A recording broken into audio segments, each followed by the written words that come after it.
नमस्कार दोस्तों, मैं हूं यश। आप देख रहे हैं अंबाई आईपीएल एंड क्रिकेट गुरुजी के साथ। और दोस्तों, आपको ये तो पता ही होगा कि बीसीसीआई दुनिया का सबसे अमीर क्रिकेट बोर्ड है।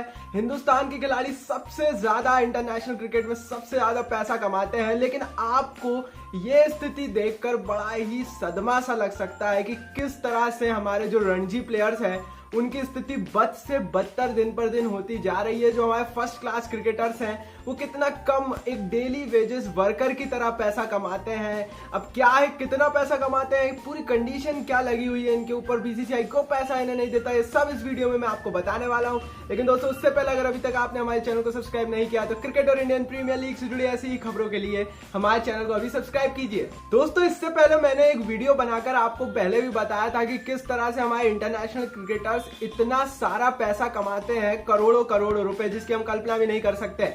और आपको यही लगता होगा कि हमारे रणजी क्रिकेटर्स भी लगभग उतना या उससे थोड़ा सा ही कम पैसा कमाते होंगे, लेकिन ऐसी स्थिति नहीं है।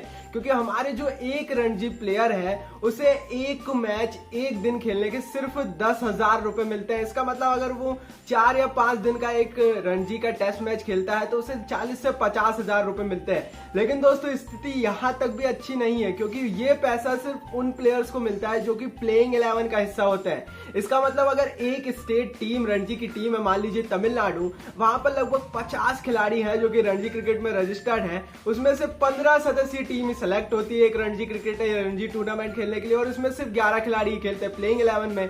तो उन 50 में से सिर्फ 11 खिलाड़ी को ही 10,000 रुपए दिए जाएंगे और बाकी खिलाड़ियों को 1 रुपया भी नहीं दिया जाएगा। इसका मतलब ये जो खिलाड़ी है ये सिर्फ डेली वेजेस वर्कर है। दोस्तों, 2014 के बाद जब से नई पॉलिसी बीसीसीआई में लागू हुई है, उसके बाद इन रणजी क्रिकेटर्स की स्थिति ऐसी हो गई है कि कई सारे रणजी प्लेयर्स रेस्टोरेंट्स, यहाँ तक कि छोटी छोटी शॉप्स में जाकर काम करने के लिए मजबूर है। लेकिन हम जो देखते हैं, हम सिर्फ सिक्के का एक पहलू देखते हैं, जहां पर इंडियन क्रिकेटर्स बहुत अमीर है, करोड़ों करोड़ों रुपए की गाड़ियों के मालिक हैं और करोड़ों रुपए कमाते हैं। दोस्तों, 2014 के बाद जब नई गवर्नमेंट, नई सरकार इंडिया में आई और उसके बाद जब बीसीसीआई ने हर साल की तरह 2014 में भी एप्लीकेशन भेजी कि रणजी क्रिकेटर्स को उनकी जो मैच फीस है और उनके जो अलग पैसे, उसके अलावा गवर्नमेंट और कॉर्पोरेट जॉब्स जो होती है गवर्नमेंट की, उसमें नौकरी दी जाए, तो सरकार ने मना कर दिया। और 2014 से अभी तक किसी भी खिलाड़ी को गवर्नमेंट जॉब में नौकरी भी नहीं दी गई। इसका मतलब ये है दोस्तों कि पहले इन खिलाड़ियों की थोड़ी बहुत मदद हो जाती थी इन गवर्नमेंट जॉब से, जहां अगर ये क्रिकेट से पैसा नहीं कमा पाते थे तो इन्हें गवर्नमेंट जॉब मिल जाती थी। आज बड़े आराम से ये यहाँ से 20 से 30 या 40,000 रुपए महीना तक कमा लेते थे। जाहिर है, क्रिकेट एक स्किल्स है, इंडिया में क्रिकेट एक धर्म है, लेकिन यहाँ पर भी अब ऐसा हो गया है कि अब इन खिलाड़ियों को ना ही अब गवर्नमेंट जॉब भी नहीं मिलती है, अगर प्लेइंग 11 का हिस्सा ये खिलाड़ी नहीं भी हो पाते हैं तो इन्हें पैसा भी नहीं मिलता।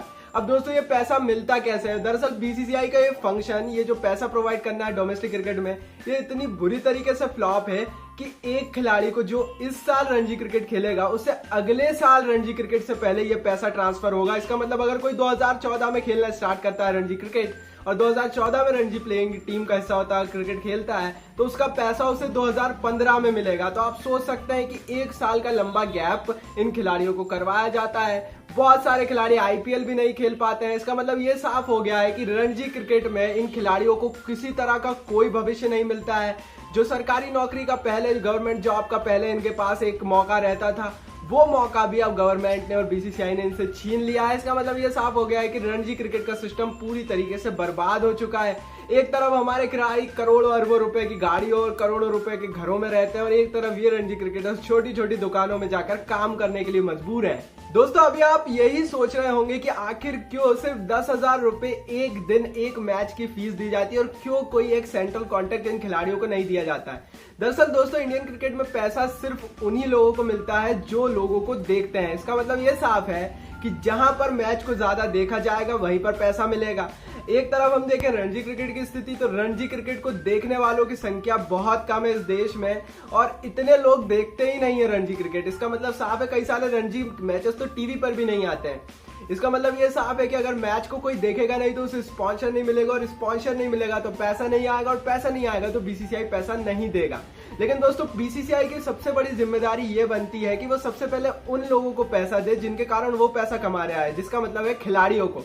तो सबसे पहले बीसीसीआई की ये जिम्मेदारी बनती है कि उन्हें खिलाड़ियों को पैसा देना चाहिए, लेकिन बीसीसीआई के पास जितना भी पैसा आता है 100% में से सिर्फ 20%, 20 से 25% वो खिलाड़ियों की सैलरी के लिए देता है। बाकी पैसा कहां जाता है ये अभी तक बीसीसीआई खुद ही डिस्क्लोज नहीं कर पाया। इस 20% पैसे में से हमें इंटरनेशनल क्रिकेट खिलाड़ियों की भी सैलरी देनी पड़ती है, वुमेन्स क्रिकेटर्स की भी सैलरी देनी पड़ती है, अंडर 19 की भी सैलरी देनी पड़ती है और डोमेस्टिक प्लेयर्स की भी सैलरी देनी पड़ती है। इंटरनेशनल प्लेयर्स की तो करोड़ों रुपए में सैलरी हो जाती है और बाकी का बचा हुआ छोटा सा अमाउंट इन सभी खिलाड़ियों में बांट दिया जाता है, जिससे रणजी क्रिकेट दिन पर दिन दुनिया में घटता जा रहा है, इंडिया में बहुत बुरी स्थिति में पहुंच गया है।